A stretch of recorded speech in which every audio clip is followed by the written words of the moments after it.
How to make your career goals happen. Too many people have mistaken ideas when it comes to their approach to their careers. We often believe that working incredibly hard in jobs that we don't truly enjoy is responsible and what adults should do. We often feel that we don't really have any choice when it comes to what we do for a living. We often feel scared to try anything else. And this is why so many of us are unhappy in our careers. We just let them happen and accept the career path that we fall into. We leave school or college, take the first job opportunity that comes our way, and then work hard to progress up the ladder. We never take a moment to actually ask, is this what I want? Do I have a choice? Here are some ways to apply the principles that we've discussed to making progress in your career. Knowing what you want. The first and most important thing to focus on here is step 3, coming up with your plan. It's time to acknowledge that you don't have to continue working a job you don't like, and there's no reason that you even need to focus on your career at all. The first myth we need to dispel, then, is the notion that you need to get your sense of satisfaction and progress from your career at all. That is to say that you should be able to get the same satisfaction from a hobby. We often feel that our sense of self-worth and achievement is tied up in our careers, and that we need to work harder and harder in order to feel like we're progressing in life. But while you might be CEO of a logistics company, you are still ultimately in charge of making sure people get staplers, when your passion might be painting works of art. This is why you can often do better to simply switch your focus to your extracurricular activities. My sister did this as an artist when she realized that the reality of her intended field, creating props for movies, was not quite as idealistic as she had hoped. So instead, she took on a job that would pay the bills by working as a saleswoman, and then used her spare time to work on her creations in her own time. She's gone on to receive quite a following on social media, and has sold several of her works to private buyers. So although her career isn't something she gets particularly excited about, she still gets that sense of progress and excitement and doesn't need to keep taking on more responsibilities to feel happy and fulfilled. And that also brings us to the other point. Your wealth isn't entirely determined by your career either. You can just as easily augment your income through other means, whether that means renting out your room or whether it means cutting the neighbor's hair. This is once again why it is important to consider the precise nature of your goals. If your goal is to be richer, then you can do it by shrinking expenses, by finding other sources of income, etc. If your goal is to get more status, then you may be happy to progress in your current career. If it is to be fulfilled in your artist endeavors or to be acknowledged for your ideas, then you may prefer to focus on working on projects outside the office. This is essentially what we refer to as lifestyle design. Lifestyle design means that you're focusing on what you can do to create your perfect lifestyle, and you're looking for the path of least resistance to get there. This might not mean working more, it might mean working less, and even taking on a menial job so that you can put more energy into other areas of your life. Heck, it might mean creating income from elsewhere so that you can afford to work 4 days a week. Why not? Creating a foolproof strategy. We've addressed the power that fear can have over us, and the way it can prevent us from going after our goals. This is especially true when it comes to achieving things in our careers, and for that reason, it makes sense for us to take a look at some of the things we can do to make our career goals less risky. For example, a lot of people will make the statement that they want to look for another job, but that they can't because they have too many responsibilities.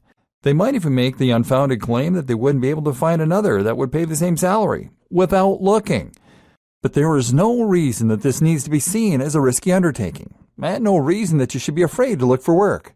The simple answer is just to look for other jobs while you're working your current job. Spend a couple of evenings looking at other jobs and applying for them, and only leave your current job when you have found a new one. Zero risk. The same goes for starting a part-time business. You don't have to immediately transition from one job to another when you can simply use your spare time in the evenings or in the weekends to work on your new business idea. Only once you are certain at work should you then consider leaving your current job in order to take on the new one, and this will present you with another risk-free way to transition to a job or career you love. You can even try reducing your work hours, and then use that extra free time in order to work on your business. Take a part-time job, and during your longer free hours, work on your business project. The same goes for investment. If you need investment to create a business idea, then there are lots of risk-free ways to get it. Using Kickstarter these days is a great option, for example, and involves zero risk as well as a great way to test the reception for your idea. Likewise, you could ask your parents for investment. You could get a business partner friend, or you could take out a credit card loan. As long as you don't quit your current job, you can just make sure that the loan repayment terms are something you can manage to pay off, if you had to, and that way, you won't be putting yourself at any risk. If you really want to make this happen, then you can always find a way. And if you have assessed your vision, and you just want to be a rock musician, then don't be distracted by trying to get rich. Focus to start doing the thing you love and finding more time for it. Let success come as a byproduct. As soon as you start working on your project, you'll find that it is rewarding, and you now have a drive and passion that wakes you up in the morning and makes you more animated, more passionate, and more exciting to be around for others even. It doesn't even matter if you are a success, and that's why you should also view failure simply as a chance to reassess your strategy and try something else. When you take this approach, there's really no way you can fail. The path of least resistance. Remember, genuinely going after something you want means taking the most direct and practical route to getting there. The path of least resistance. In this case, that means creating a business idea that you can realistically accomplish, or designing one around your current contacts and ideas. One common mistake that a lot of people make is coming up with ideas they think will change the world. If that is your vision, then it doesn't also need to be a money-making venture to begin with. But if your vision, step 1, was to become wealthy, maybe to gain financial independence, then the most effective way to accomplish that goal is to focus on tried and tested methods for making money.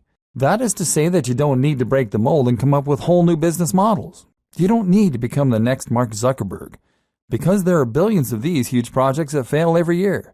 Meanwhile, just count the number of successful shops, clotheslines, resellers, building companies, hairdressers. There's nothing wrong with taking an idea that you've seen work and then just following it through to the letter. You now have a blueprint for success, and you aren't having to reinvent the wheel. Likewise, think about your resources and contacts. If you happen to know the editor of a gardening magazine, then that is an incredibly powerful contact to have, and you should make the most of that. Start a gardening service and use them to advertise.